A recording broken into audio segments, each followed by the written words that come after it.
Olá, hello. My artistic name is Paola Pipoca. I was born in Curitiba, in Brazil, in 1986.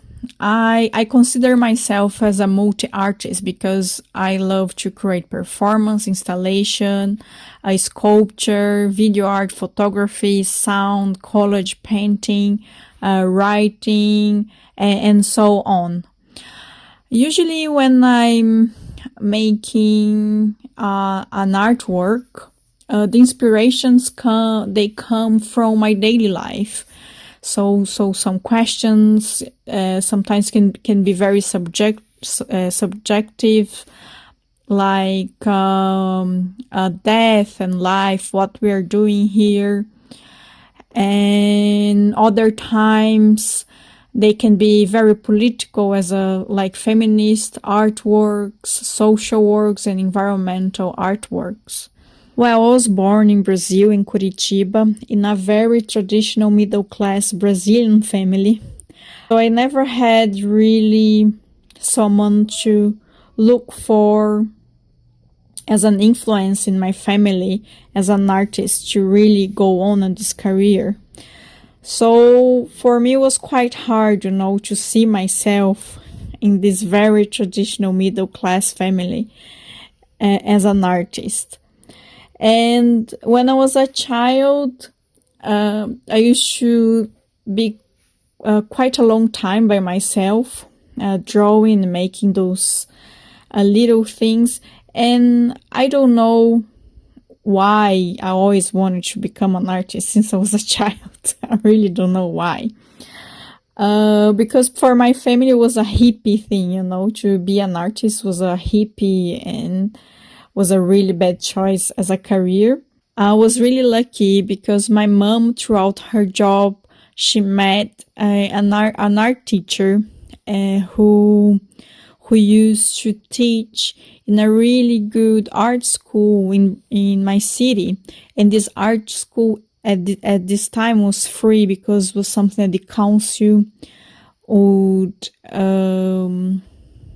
give, for children between 7 until 14. And I stayed there. So it was one afternoon, once a week.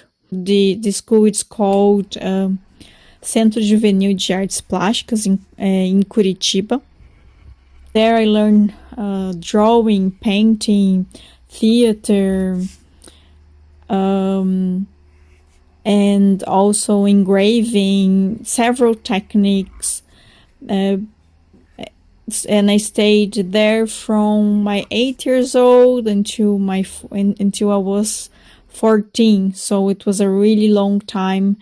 And for me, those 3 hours per week, it was just my heaven, is when I was feeling like myself. Because my family, they really didn't want it that I would become an artist.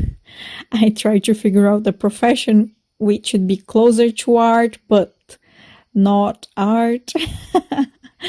And the one that I figured out at the time was like design, So I have my BA in graphic design, actually specialized in graphic art, so it's printed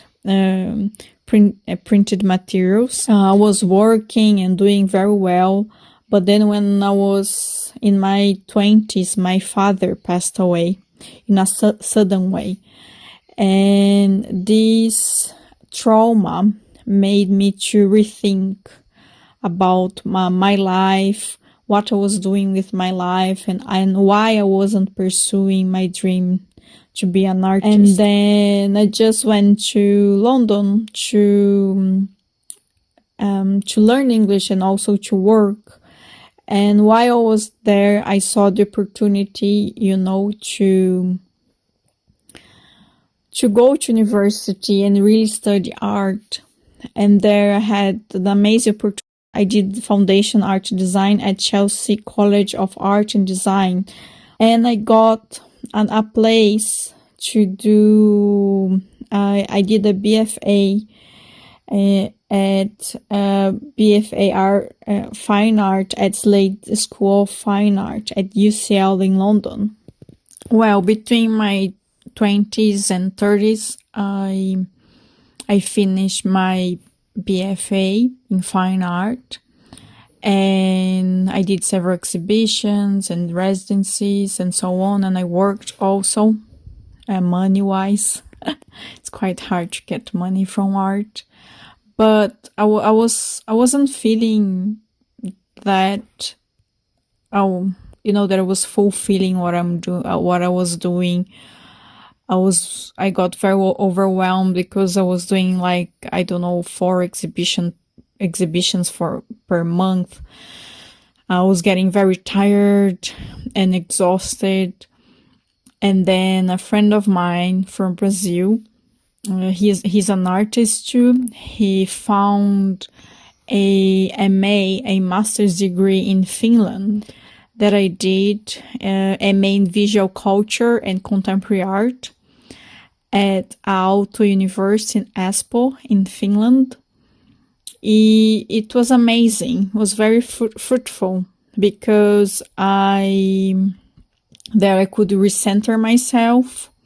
I had a really big studio just for myself, and I was making art, just making art, not making art for an exhibition or for something, so then I could reconnect with my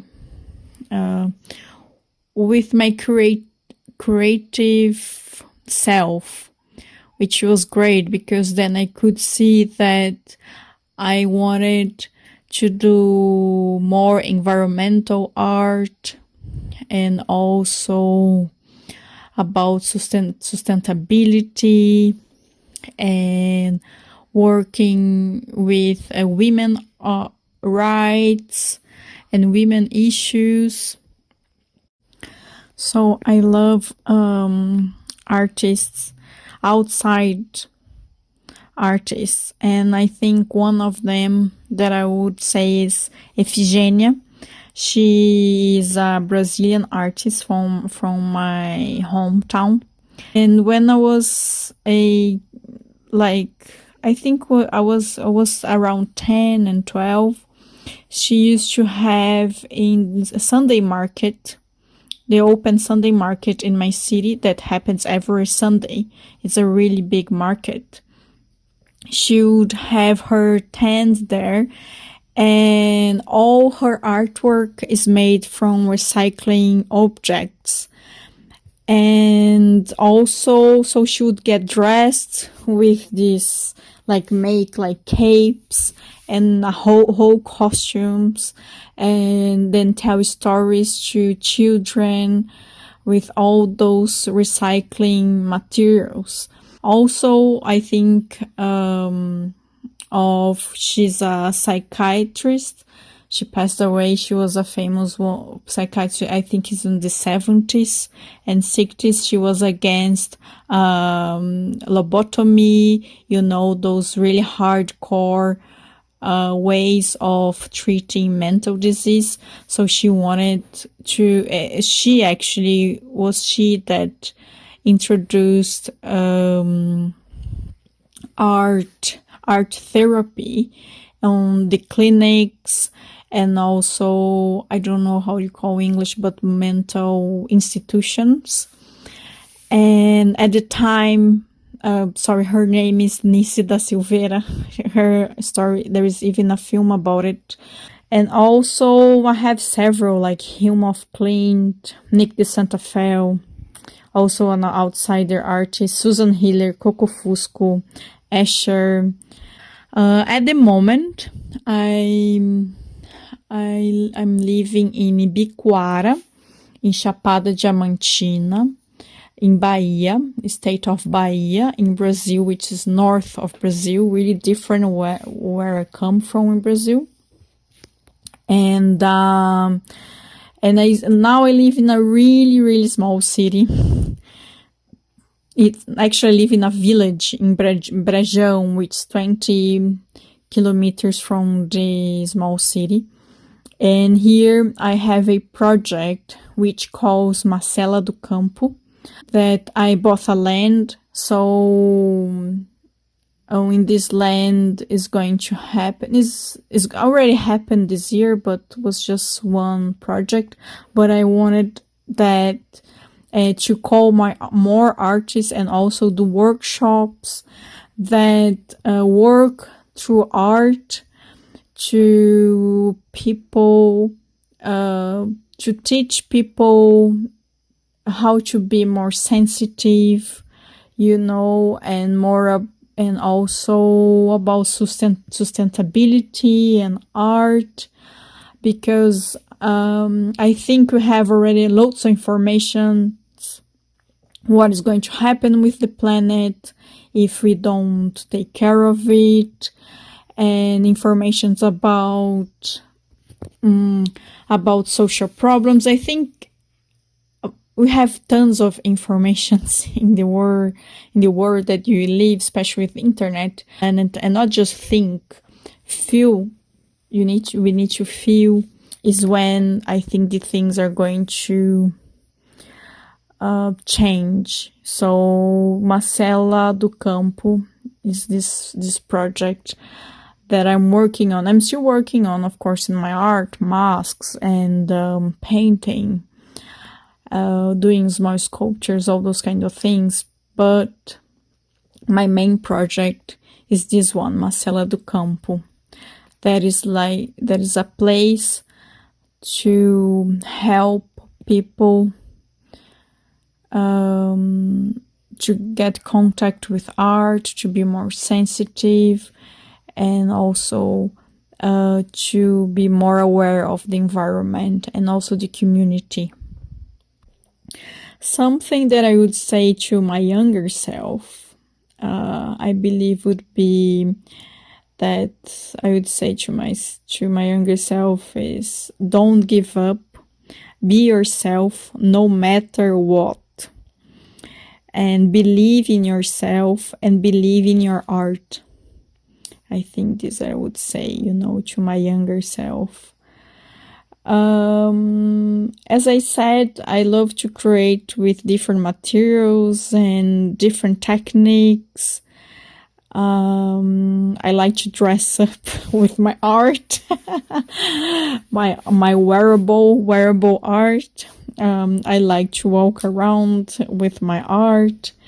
And so, yeah, everything I think of my art is very unusual. Because of that, it's so hard to sell. Maybe if I was a painter or a photographer, I don't know, maybe it would be easier to sell my art. So I like this, when my art just recharge people, with this energy, and it's like a shock. And as I said, it's like that something has awakened inside of them, that they alive again. Yeah, when I make an artwork, I want that when people see it, they will never forget it. Yes, maybe because they had like a bad or good sensation, or was an emotional or physical sensation. But yeah, I just want that my art is unforgettable. I think that's it. Thanks a lot. I hope that you liked what you heard and watch it. Bye bye. Ciao, ciao.